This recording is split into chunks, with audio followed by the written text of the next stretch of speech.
Who will win AL and NL Rookie of the Year? Is Corbin Carroll a legitimate first-round pick in 2024? Join us today where we provide you with the best rookie so far this year. You are Locked On Fantasy Baseball, your daily fantasy baseball podcast. Part of the Locked On Podcast Network, your team every day.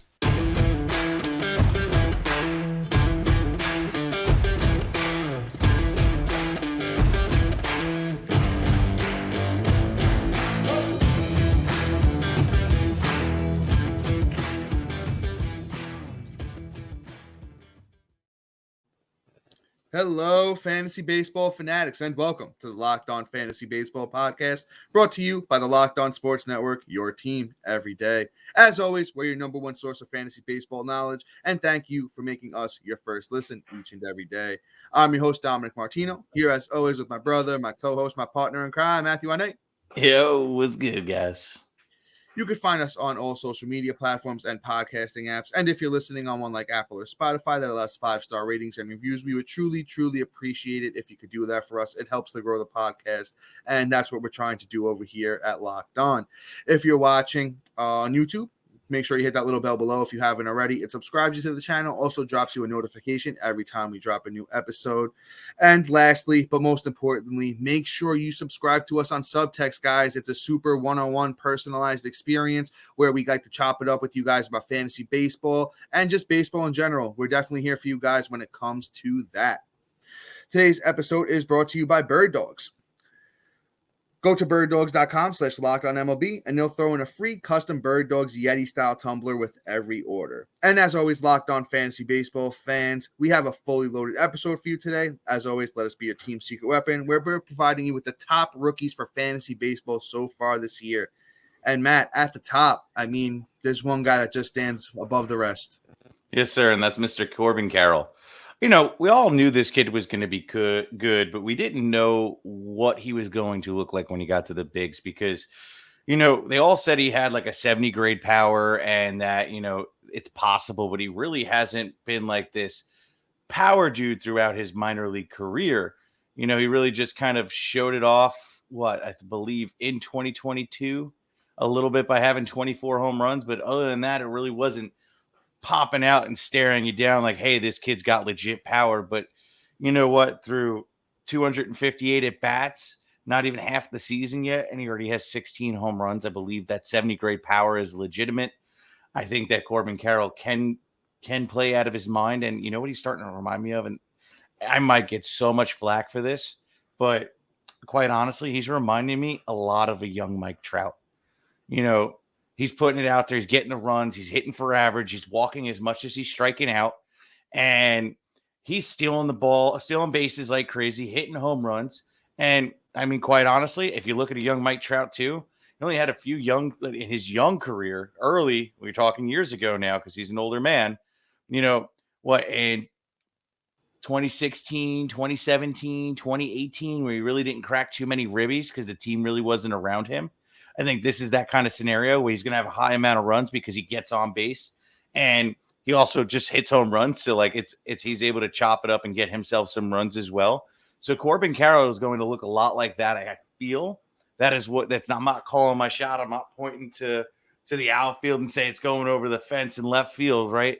But I am saying he's playing a lot like Mike Trout and the upside could be an ask. I'm not going to say he's going to be like one of the future Hall of Famers, but he looks like he could be, and I could see him being, you know, a top pick next year, maybe top 12, top 15 pick where you're running to go snag Corbin Carroll, top everybody's draft because of the upside and possibly the 40-40 upside as well. If you have Corbin Carroll on your fantasy team, you're in absolute glory right now. The kid's done everything that we expected and more. I pretty much agree with everything Matt says. I just wanted to, say I love the kid too, and the plate discipline's actually been pretty good too, where he has 29 walks to 56 strikeouts, looks very good. He is also currently the 6th fastest player in all of baseball, according to sprint speed. He's right up there with the Elly De La Cruzes, the Bobby Witts, the Trey Turners, and, Jake McCarthy. So, I mean, that's great company to be in. My prediction for the rest of the year, he's going to end up with a 25 plus, well, probably even closer to 30. I'd say maybe 28 home runs and 40 steals, as my brother Matt said. And that batting average, I think, is legit. The kid's hit for batting average in all of his college career and all of his, minor league career. That's what he does. So Corbin Carroll, I think, going into the future is a name that you're gonna want to make sure you know about. And the kid's the real deal, Holyfield. I think he wins NL Rookie of the Year, hands down. I don't even think there's a lot of, competition at this point. I think it's Corbin Carroll. But let's move on to somebody else that's had a little bit more questionable start to, their full first season, and it's Gunnar Henderson. Now, Gunnar is, back to doing his thing of late. He started off the year kind of slow, and I even saw leagues that he was dropped in. I managed to pick him up in one or two of those leagues. Hey, shout out to my brother Mondo for giving him a little dropsy drop, and I gave him a little snaggy snag. So, Gunnar Henderson let's talk about the last 2 weeks for him. 8 runs, 5 homers, 12 RBIs, 2 steals, 378 batting average. He's turned it on. We knew the elite talent was there. He was a number 2 prospect, right under Corbin Carroll. Numbers on the season are starting to look even better with the 11 homers, 4 steals, 242 batting average, 27 RBIs, and, a bunch of runs as well. I don't have the runs in front of me. Wait, hold on. I could grab it, though. 37. Yeah, it's 37 runs. So, he's kind of like almost like a Corbin Carroll light at this point. He's a bigger boy, 6'3", 220, where, Corbin Carroll's only 5'10". I heard the weight on Baseball Reference. I don't believe it. I've heard that Corbin Carroll's put on some muscle. He's closer to like 180 these days from what I've heard and what I've read. But Gunnar Henderson's right there with them. Don't forget, over the next couple of years, the Orioles have all these prospects coming up to go along with Gunnar and Adley. We talk about them all the time on our prospects episode, or our watch list NIL episode rather.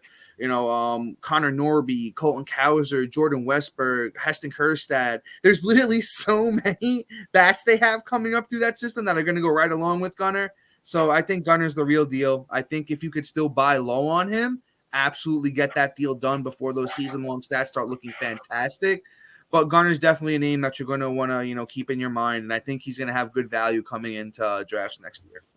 Yeah, I mean, unfortunately, I think the window on buying low is probably done, only because of the fact that, the hype of Gunnar Henderson has come back and then some, because now he's doing it in the bigs. I like Gunnar Henderson. I think that he is just going to be monstrous. We told you about a month ago to go buy a low on him, and it was literally right before this insane tear over the last month. And now it's just moonshotted. This is a bull rush. This is everything under the sun that we thought Gunnar Henderson could be. And, oh, man, I just hate being a Yankee fan because of what Baltimore is going to look like in a couple of years. But anyway, before I get all depressed here, let's move on. Let's talk about another great prospect that got the call, and that's Mr. Elly De La Cruz. Somebody that, if you paid attention to me in the offseason at all, I said we need to scoop up Elly De La Cruz everywhere. Unfortunately, didn't break camp like I thought he would, but I saw this coming. I knew he was going to be good. Mr. Elly, since he's been up through 56 at-bats. This is only 56 at-bats, ladies and gentlemen.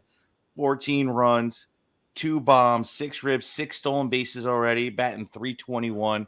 Dom gave me a cool stat earlier. He's actually the fastest guy in the MLB right now. This kid hits the laces off the ball. The ball pretty much explodes every time he puts the bat to the ball. It's insane. Hardest hit rate. He's like 6'5", 8 bajillion pounds of just pure muscle. I lied. He's 6'5", 200 pounds, just to be specific. But Elly De La Cruz is legitimate. He's like the Adonis of baseball players, and I am super excited to see how this kid's going to pan out. I think in about 2 years, we're going to be talking about him as a top 5 pick overall.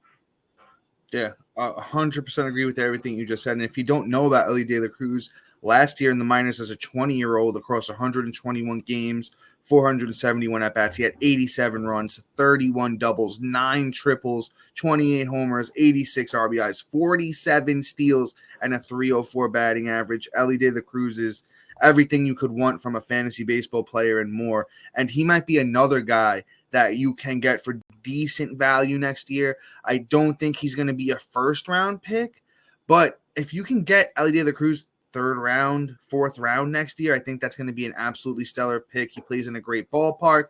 And like I said, the kid's an absolute sensation. But up next, we're going to talk about one of Matt's favorite players, one of Matt's other favorite rookies. And then we got a bunch of great pitchers coming up, potentially the new ace of the Miami Marlins, one of my boys from another Cincinnati Red that has just been absolutely killing it so far through his first few starts. But real quick, here at Locked On, we're super excited about our new sports betting partner, FanDuel. Baseball season is in full swing, and there's no better place to get in on the action than FanDuel, America's #1 sportsbook. New customers get a no-sweat first bet up to $1,000 back. That's bonus bets back if your first bet doesn't win. Just download the FanDuel Sportsbook app. It's safe, secure, and super easy to use. Then you can wager on everything from how many homers somebody will hit to how many strikeouts a starting pitcher will get, and much more. Plus, FanDuel even lets you combine your bets for a chance at a bigger payout with a same-game parlay. So don't miss the chance to get your no-sweat first bet up to $1,000 in bonus bets when you go to FanDuel.com/lockedon. That's FanDuel.com/lockedon to get started today. Make every moment more with FanDuel, an official partner of Major League Baseball. And everydayers and new listeners, make sure you're listening to this one because we've got super exciting news to you regarding our podcast. Matt and I are thrilled to introduce our new campaign on the Subtext website, where we'll be offering a personalized and in-depth experience just for you. By subscribing to Locked On Fantasy Baseball on the Subtext website and becoming a member of the exclusive Everydayers Diamond Club, you'll gain unlimited direct access to us through one-on-one texting conversations. As part of the Diamond Club, you'll receive instant alerts and expert opinions on prospect call-ups, injuries, and detailed waiver wire recommendations, where we go deeper than our normal waiver wire episodes do. But that's not all. We'll be promptly answering all of your fantasy baseball questions and are here for you to talk about baseball whenever you want. Subscribing to our Subtext service will give you a significant advantage over your competition and greatly increase your chances of winning an Everydayers Fantasy Baseball Championship. You can find a link to subscribe in this description of this video, podcast, and in our link tree, which is available in all of our social media bios. Don't miss this incredible opportunity. Sign up now for a 14-day free trial with Matt and me by your side. We'll help you bring home that coveted Everydayers Fantasy Baseball Championship. Join us on Subtext today. And boy, oh boy, Matt, Subtext is absolutely fantastic, guys. You're going to want to get on there and really join the Everydayers Diamond Club, where it's a very personalized one-on-one conversation type experience. But Matt, unless you want to throw anything about Subtext, take it away, brother. All right. I will say one last thing about it. And I'm sorry, we're not trying to make a sales pitch out of this. It's just really simple and easy. We want our community to grow. We want to be able to provide you with great information. And it's not like you have to muddle through some website that you never been on before and try to figure out, where do I get my alerts? How do I talk to Dom and Matt? No, it's real easy. You get a text message from us and you could text us back like we're shooting the shoot right on as we're friends, texting back and forth. It's really nice, fun, and easy. And I've enjoyed already interacting with our Diamond members that have already joined. So, come hang out with us. That's really just about it. All right. Enough about that. Let's talk about Jordan Walker here. Somebody that I can't shut up about this year. Love the kid, 6 foot bajillion as well. I love these tall boys here. 6'6", 245-pound man body, 20 years old now. I am like, sheesh. Oh, 21 now. Happy birthday, Mr. Jordan Walker. My guy has been doing his thing since he's gotten the call back, since they sent him down for control. Don't hit me with a defamation suit, even though we all know what you're doing. 2022, the kid had an absolute monster minor season. In 461 at bats, he already had 100 runs, 31 doubles, 3 triples, 19 bombs, 68 ribs, 22 stolen bases, batting .306 with an OPS at 898. Jordan Walker is an absolute stud, being that young and in that man body and already showing the speed power combo. I think he only goes up from here. My guy, since he's been back in the last month through 59 at bats, he has 7 runs, 4 bombs, 8 ribs, a stolen base, batting .339. Over the last 2 weeks, he's hitting .410. Jordan Walker has caught his stride all that garbage about he's a ground ball hitter, he's doing this, he needs to go down, work on his defense, was all a load of crap, smoke and mirrors. It was all to just be sent down for a little bit more control. And I don't blame them, truthfully. I would not want to let go of this kid for the life of me because he's the future of that franchise. And after Goldie leaves because he's older, and Arenado's probably only got about 3-4 more years before he's going to take a walk. So Jordan Walker is going to be the face of that of the Cards very soon, and if not next year, we shall see. Jordan Walker is an excellent talent, so if you have him, good job. Yeah, Matt, as you say that, I just want to point out Jordan Walker is still only 77% owned on Yahoo.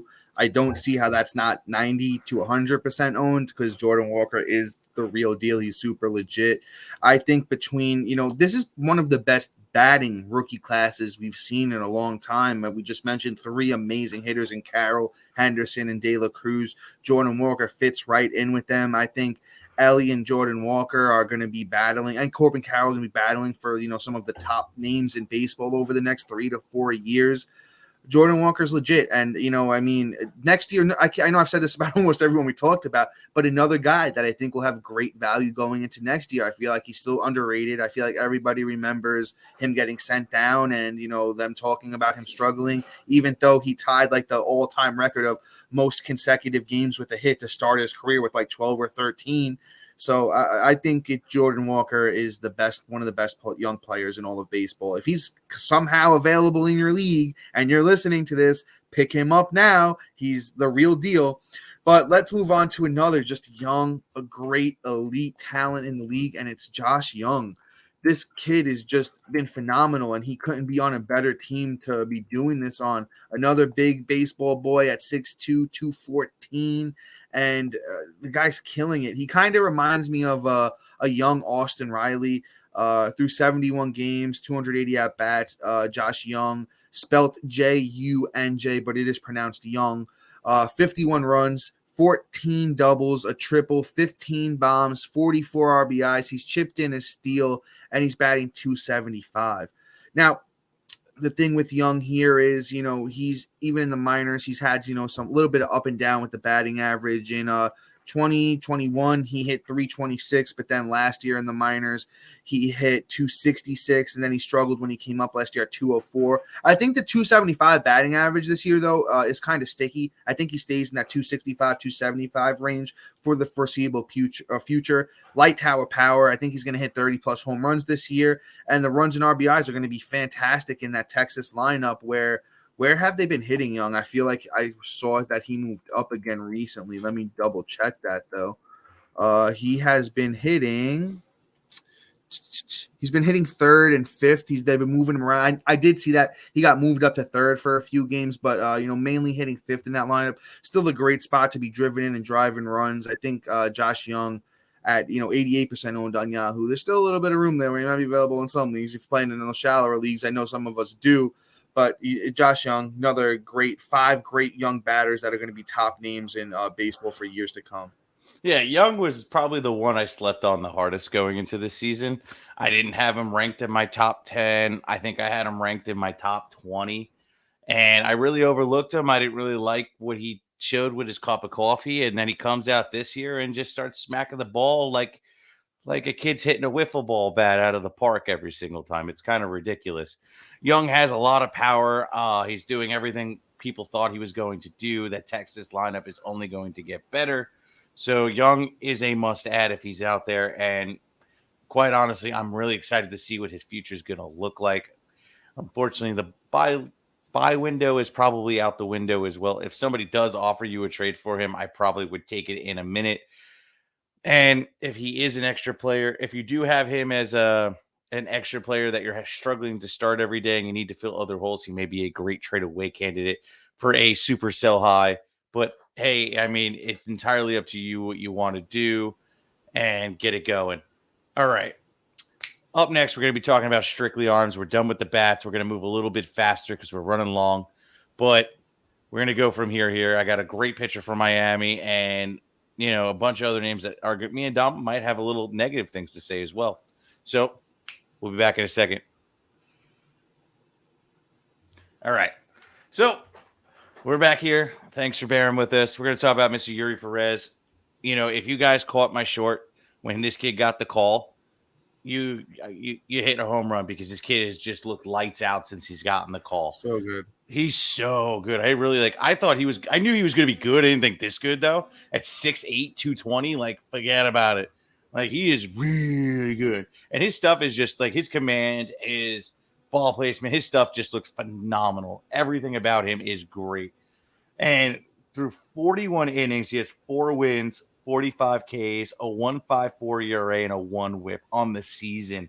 He is on a tear.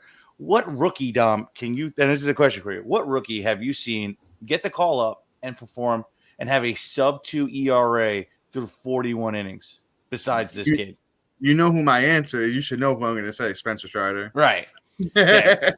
That is the only player that comes to mind when we talk about a pitcher of this quality coming up and just instantly translating. Eury Perez is on a special tower, and quite honestly, like I said last night with Gavin Williams, he's the only one the other one that I think could hit this tier, but that might take him a little bit longer. But Eury Perez is just stepping out here and said, "Yo, not only are you not going to send me down again, I might be the best pitcher in baseball this year. We shall see."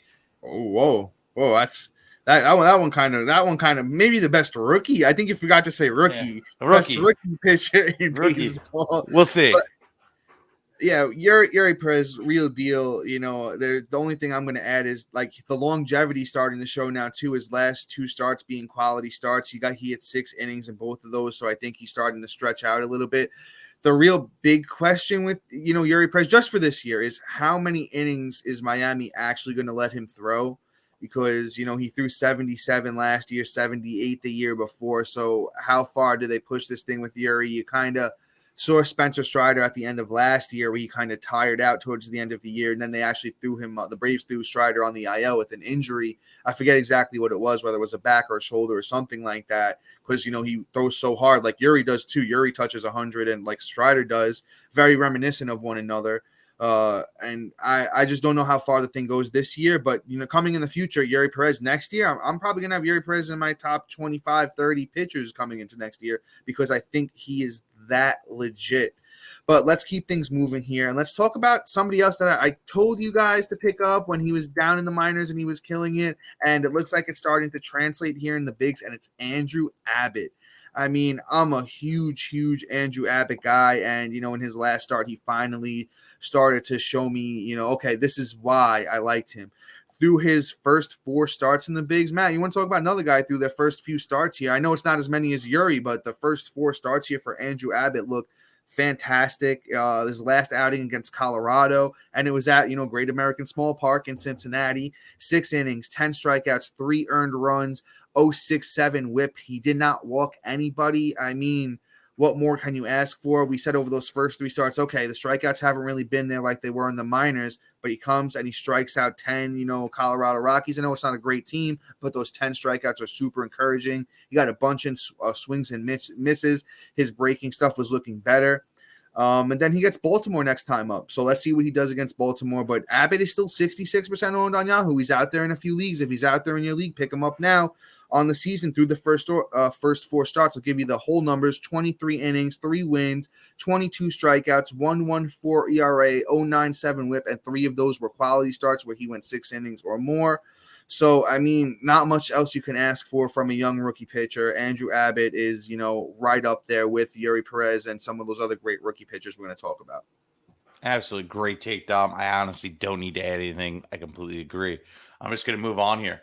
Let's talk about Mr. Bobby Miller of the Los Angeles Dodgers. So Bobby Miller finally got, hit around for the first time, but I mean, I'm not really discouraged. He's since being called up on May 23rd, he's looked pretty solid. His first outing was tough against the Atlanta Braves. Went out there, only gave up 1 run. So he had a 5 innings pitch, got the win, 5 Ks, a 1.8 ERA with a 1 whip. That's a solid job for a first outing. Comes out, follows it again with Washington, goes 6 innings deep this time, gets a W, only gives up another one earned run. So he had a 1.5 ERA with a sub-1 whip. Again against the Yankees, goes out, doesn't get the win, doesn't give up a single run that game, 7 Ks and a 0.5 whip. Then goes out against Philly, another great hitting team. And 6 innings again, which is key. 7 Ks, got the W, no earned runs, and a 1 whip. And then we're not even going to talk about San Francisco. I think that was a bloop. It was too good to be true. Bobby Miller was interesting, though. Very good pitching prospect, but if you look at his stats, you're like, but like, where do you see it? I look at it and I go, well, you got to look at his surrounding stats and kind of really just look at him and like, okay, the K per 9 is 100% there. 112 inning pitch, 145 strikeouts, right? That tells you he's throwing gas and his stuff looks great. The ERA is what kind of throws you off. It's a 4.25, which honestly, for a guy that's probably trying to work through his stuff and strike out everybody, probably making a couple mistakes, right? And on top of that, probably has a pitching coach in his ear trying to get him to try different pitches as well. So that's probably what's explaining the ERA. Lastly, you look at his 2021 season where he had a 2.4 ERA in between A+ and AA. I mean, that's probably where he was just trying to earn his grind first year in any kind of sort of MLB prospect, anything. That's probably what was most indicative for me. So when Bobby Miller started moving up the ranks and about to get the call, it's like, hey, you got to get your hands on him before, you miss out. And it looks like if you did scoop him up, you look like a genius. 80% owned. Bobby Miller is somebody that I do like. I don't know how well he's going to play like this. I think there is a downward end of this, but we shall see. I think Bobby Miller, great sell high candidate in my opinion. But, that's really just about it for me. Dom, take it away because I know he's one of your boys as well. Yeah, big Bobby Miller fan. I think you did a great job on him here. I'm just going to throw in another guy. I mean, he did pitch 112 innings last year, 56 the year before, though. So how far is the Dodgers going to let Bobby Miller go? We'll kind of see. But, I want to see his next start against Houston on June 24th. That will, kind of be more indicative of, okay, can this kid bounce back from a bad start now that he's had one? And we'll see where things go from there. But I want to keep things pushing here. Let's talk about another, great young pitcher so far. It's Bryce Miller. And Bryce Miller is somebody that I was pretty high on coming into, this year. I had him ranked pretty high in my prospect rankings. I'm going to be honest with you. I heard about that sweeper he was working on and, how it was getting a lot of swings and misses in spring training. And even just, with amongst the Seattle Mariners team, how he was doing there. And in the offseason, a lot of the players on the team like Julio, Teoscar, and a bunch of those guys were talking about, hey, this kid can really pitch well. Now, Bryce Miller came up, again, that start against Oakland looked fantastic. 10 strikeouts, 1 earned, 6 innings. And then he had about 5 good ones in a row. And then he had 2 really bad ones against New York and Texas. But his last 2 have been really good. So Bryce Miller's showing us, he can bounce back from a bad start. Like I said, I want to see Bobby Miller do. And I think Bryce Miller's going to be very good. I don't think he's going to sustain the under 1 whip. And, the ERA could be sticky at a 3.68. I think that's very reasonable. The right under the K per 9 is definitely reasonable as well. But I don't think Bryce Miller is on that Eury Perez, Abbott, and Bobby Miller level. I think he's kind of like a tier under them. Miller's 76% owned on Yahoo. If he's out there in your leagues, I would definitely go pick him up as well because I think he's, he's pretty legit. He's fairly legit at what he can do. But we're kind of blessed this year with the rookies. I'm going to be honest with you. It feels very nice to see this young influx of players come up and, dominate that the way they are. But let's move on to somebody else that's technically a rookie, but, they're a little bit older. I believe he's 30 years old. Yo. Oh, my bad. Did you go ahead, Matt? Do your Bryce Miller take. I'm sorry, brother. Bro. I was ready to move on. I'm sorry about that. Not even ready to move on. You're ready to just take the next guy. Sheesh. Yeah. No, I was just ready to keep pushing. I'm sorry. Sheesh. All right. I'm sorry. All right, man. It's okay. Don't let it happen again. Right. So after Dom getting me all worked up here, I'll hit this fast quick because apparently he's really excited to talk about Mr. Senga. Bryce Miller, sell high is my opinion. I think he's a good pitcher. I think you should pick him up if he's available. But if he's not available and you're in a deeper league like a 12-man and up, even a 10-man, you might be able to get a nice return for him. Pitching is hard out there. You could fill some holes. But anyway, let's move on. Let's talk about Kodai Senga because he's mine. Go for it. My fault, bro. My fault. Go for it. It's all good. I'm just screwing with you.